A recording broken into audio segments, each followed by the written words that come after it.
Balitang Espesyal. Lalaki giimbestigahan kay sikretong nagvideo sa iyang mga kadate gamit ang AI glasses. Si Katropang Rayback sa Sugilano nini.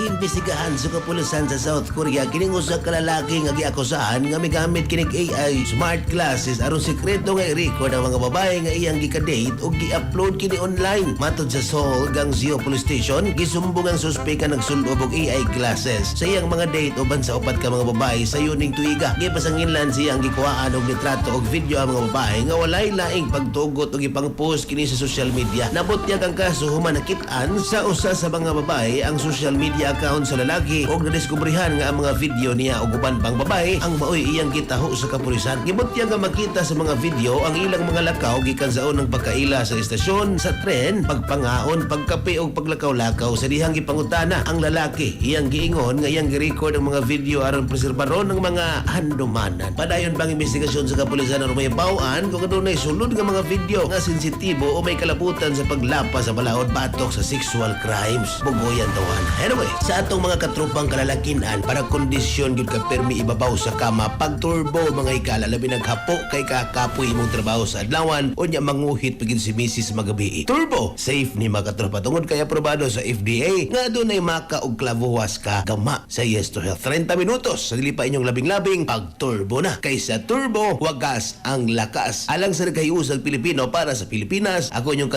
katropang Rayback alang sa Balitang Espesyal. Kasikas Express Balita. Cellphone Plus Gold. Mapalit sa mga butika sa inyong lugar.